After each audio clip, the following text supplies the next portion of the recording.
Olá, pessoal! Venho aqui hoje convidar vocês para a gente conversar um pouquinho sobre psico-oncologia. Na verdade, é um tema não tão comum na área da psicologia, muito específico, e a gente vai conversar um pouquinho sobre o que engloba a psico-oncologia, né, que é a atuação da psicologia junto ao paciente oncológico. Para começar, vamos falar um pouquinho sobre a saúde emocional desse paciente oncológico.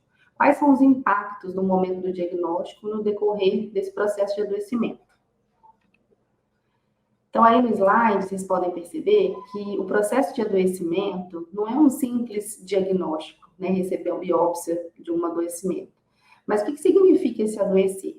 O paciente já começa a ter várias perdas nesse momento. Ele tem a perda da saúde, né, que é o principal, tem a perda de autonomia, as dores, as mudanças de hábito social desse paciente, a dependência do outro. Então, muitas vezes, ele tem uma inversão de papéis. Antes ele cuidava e agora ele é cuidado. As fragilidades, as incertezas, as angústias, os medos, né? A consciência dessa possibilidade do morrer, que a partir do momento que a gente descobre uma doença, a primeira coisa que vem na nossa cabeça é que a gente pode morrer. Apesar de que essa possibilidade cabe a todos nós, independente do processo de adoecimento. Mas a gente só entra em contato com essa possibilidade quando recebe o diagnóstico de uma doença que coloca a nossa vida em risco. No nosso caso aqui, o diagnóstico do câncer. Qual seria a definição de saúde pela Organização Mundial de Saúde? Um estado de completo bem-estar físico, mental e social, e não somente a ausência de afecções de enfermidades. Então, na verdade, fica cada vez mais difícil um ser totalmente saudável. Quem que consegue estar 100% equilibrado no seu físico, no mental e no social?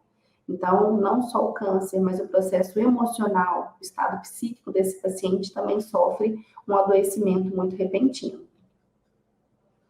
O câncer, por si só, tem um estigma, um tabu muito grande na nossa sociedade. É uma doença vista, né, revestida pelo simbolismo de conteúdos negativos. Então, muitas pessoas nem pronunciam a palavra câncer. Falam aquela doença ruim, têm vergonha de dizer e escondem dos familiares ou dos vizinhos que tem o câncer, aquele caroço, aquele tumor, aquela massa, uma lesão, ou até mesmo aquela doença. Tamanho tabu que o câncer tem frente à nossa sociedade.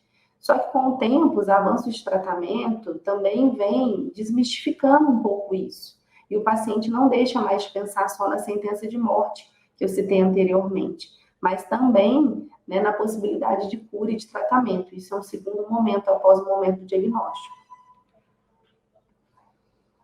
Então, aí a gente tem duas coisas, né? O simbolismo do câncer e o paciente por si só. O processo de adoecer traz dois aspectos: os aspectos objetivos, que é a doença concretizada, o diagnóstico, então, a partir do momento que ele recebe uma biópsia positiva de câncer, e a gente tem os aspectos subjetivos, que é o sentir-se doente.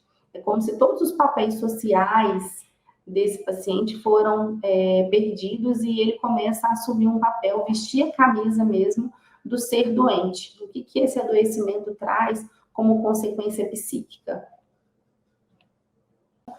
O adoecimento e hospitalização traz uma série de alterações na vida desse paciente. O primeiro citado aqui é o afastamento do cotidiano. Então, tudo aquilo que ele fazia ou dava conta de fazer, ele tem que se readaptar. Um dos fatores mais trazidos pelos nossos pacientes é o trabalho, então, a atividade laboral dele. Então, muitas vezes, aquilo que ele fazia antes, ele pode não começar a fazer, ou se não conseguir fazer totalmente, às vezes não da forma que ele gostaria. O afastamento das atividades em casa mesmo, dos papéis sociais, enquanto cuidador, enquanto pai, enquanto regente dessa família. A vivência da dor. Quando eu cito aqui a dor total, é que a gente não está falando só da dor do tumor, a dor física, mas também a dor emocional, a dor espiritual, a dor social.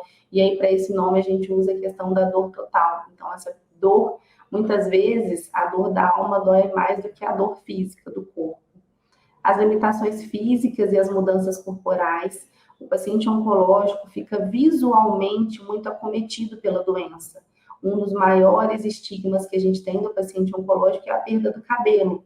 Então, quando a gente vê, né, uma mulher, uma criança, né, uma pessoa carequinha, o impacto que vem é aquela fisionomia do paciente doente, o emagrecimento, os tumores que são exteriorizados, né, os caroços, né, abertos, a sonda nasentérica, que são coisas visualmente, né, traz para o outro essa noção de adoecimento. As alterações de comportamento, então, o paciente traz, reativo a essa dor e todos esses desajustes anteriores citados, uma alteração. Então, ele fica mais frágil, às vezes ele nunca chorou e começa a chorar com frequência. Muito comum o sintoma de agressividade. Então, já que ele não pode agredir a doença, ele agride as pessoas que estão próximas dele.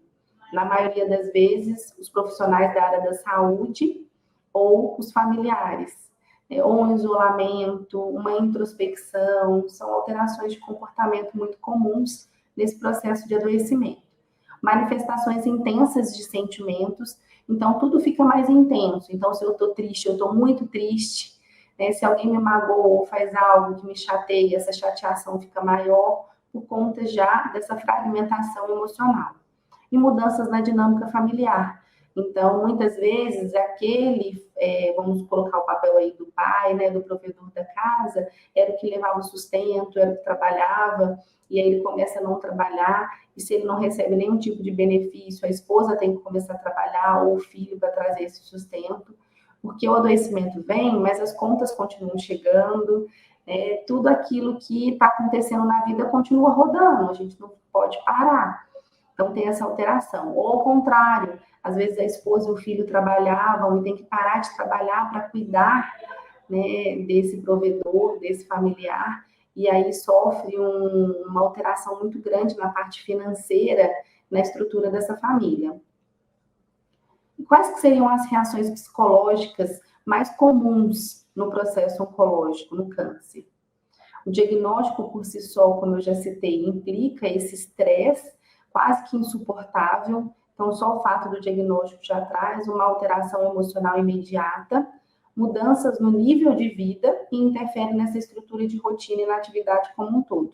E aí a gente pode citar que esse sofrimento é físico e emocional. A gente não consegue separar as coisas. Se eu saio de casa, eu não saio só com o corpo e lavo a cabeça em casa, ou ao contrário, eu lavo a cabeça em casa e saio só com o corpo. As duas coisas saem juntas. Então, se o meu corpo não está bem, naturalmente o meu físico também sofre. E ao contrário, se o meu físico está sofrendo, o meu emocional vai sofrer também. Então, isso é um pouquinho do que eu queria trazer na parte de psico-oncologia, tá? E aí a gente vai trazer mais conteúdos aí. Obrigada, viu? Um abraço.